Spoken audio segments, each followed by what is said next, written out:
Cette vidéo s'intitule « Une audience d'un juge pour enfants ou les coulisses d'une condamnation à l'ASE ». En juin 2011, mes deux garçons de 1 et de 3 ans sont confiés à l'aide sociale à l'enfance qu'on appelle l'ASE pour 6 mois. L'ordonnance vise la fragilité psychiatrique de la mère et une enquête en cours à l'égard du père. 3 mois plus tard, toutes les enquêtes et expertises me mettent hors de cause et je suis blanchi de tout soupçon. Mais cela fait 6 ans que j'essaye de récupérer mes enfants sans succès.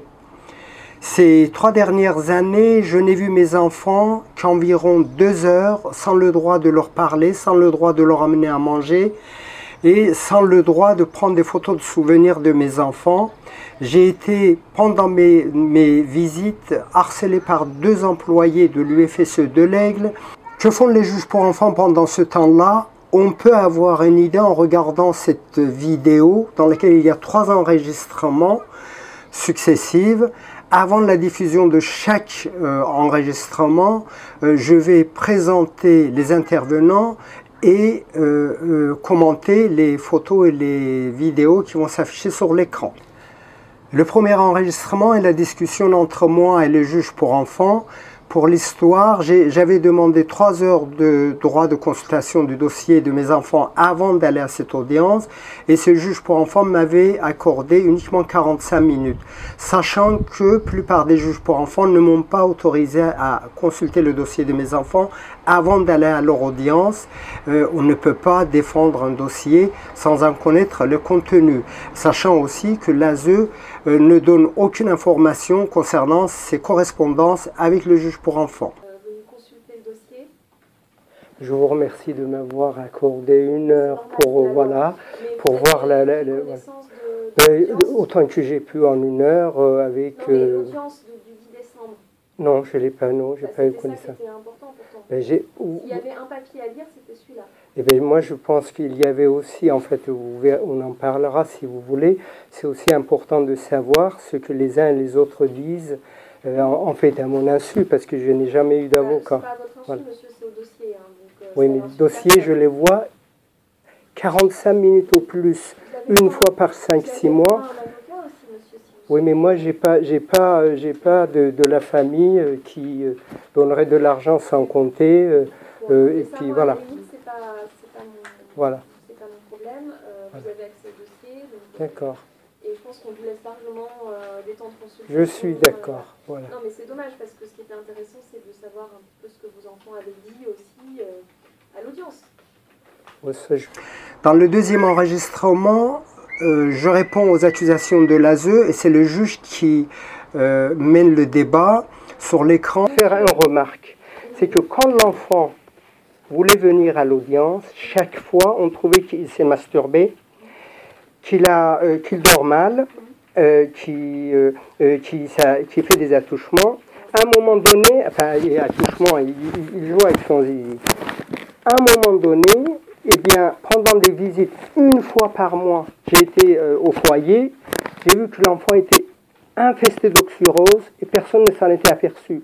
C'est tout simplement, ça fait plus de plaisir, c'est plus simple de faire des rumeurs que regarder cet enfant, pourquoi il ne peut pas dormir. C'est une manipulation. C'est une manipulation. Non, personne n'est contre moi. C'est un milieu qui est déformé. Ça veut dire qu'on fourre dans la tête de l'enfant sans cesse, de manière insidieuse, des idées. Donc on ne pourra pas travailler avec vous, parce que moi je vous le dis clairement, on ne pourra pas travailler avec vous.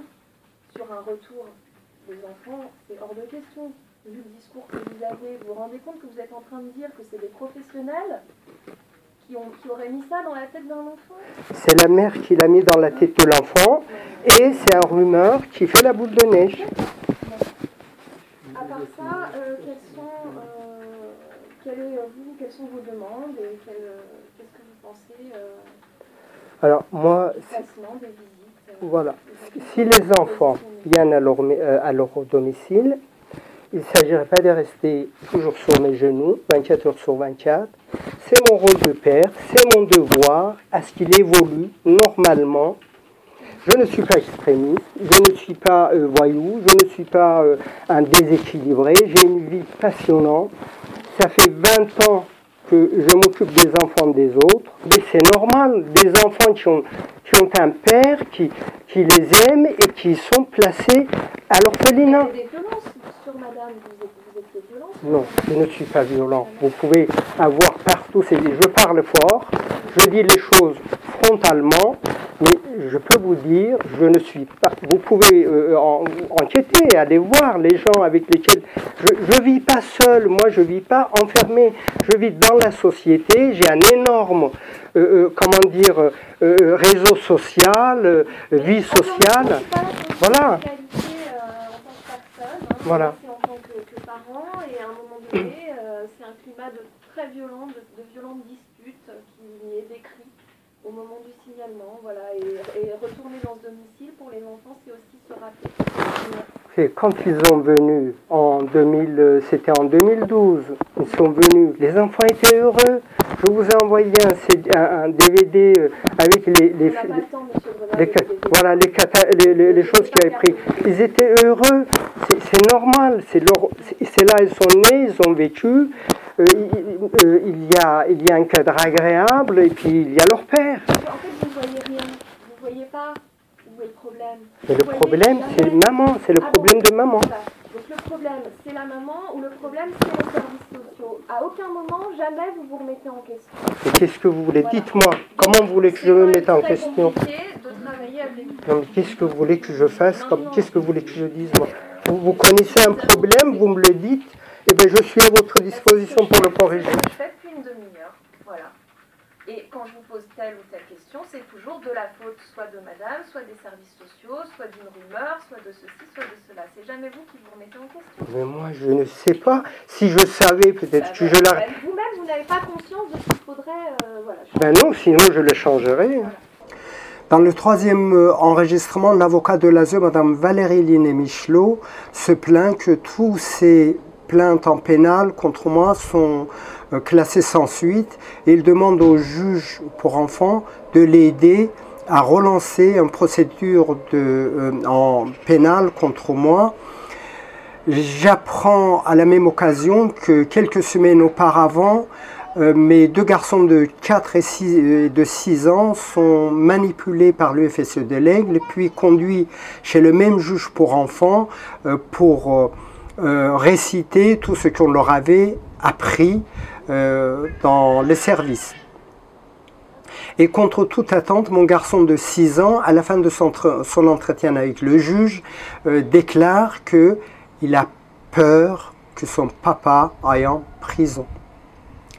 Malgré tout, ce juge pour enfants s'engage en faveur de l'avocat de l'ASE auprès du procureur de la République de Versailles pour qu'il puisse se porter partie civile sans payer la somme nécessaire dans des procédures de ce genre-là.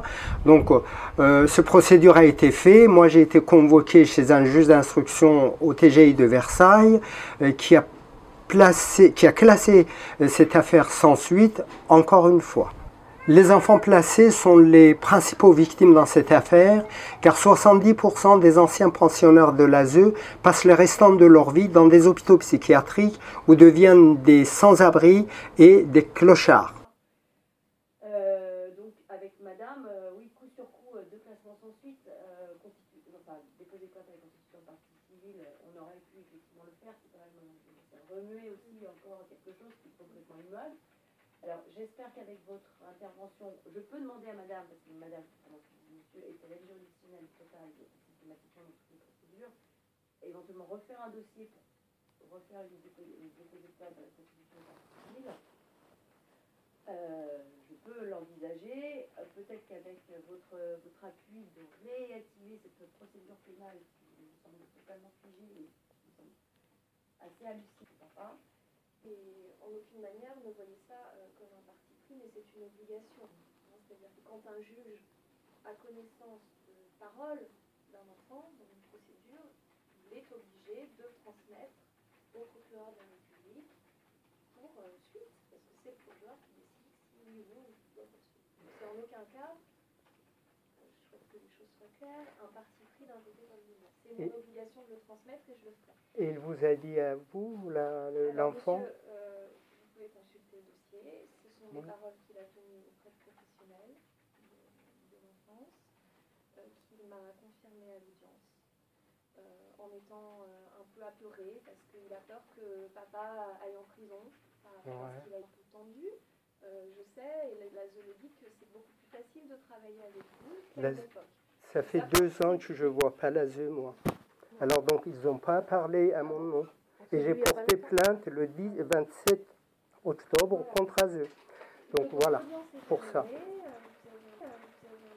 Un seul mot à la fin, on dit, pendant que la chèvre roule dans son sang, le boucher cherche de la bonne graisse. C'est le cas de Madame Liné Michelot. Voilà, ça veut dire que... Voilà, notez, ça peut vous servir. Voilà. Ben, ça veut dire que pendant que... Voilà. Je dis pendant que la chèvre souffre dans son bain de sang, et ben, le boucher cherche de la bonne graisse. Ça veut dire que ce qui s'est passé, 4 plaintes en pénal. Voilà.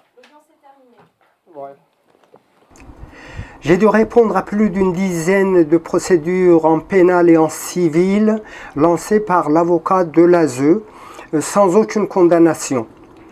L'avocat de l'ASE se remplit les poches avec l'argent destiné à la vie quotidienne des enfants pour me harceler en justice depuis 6 ans.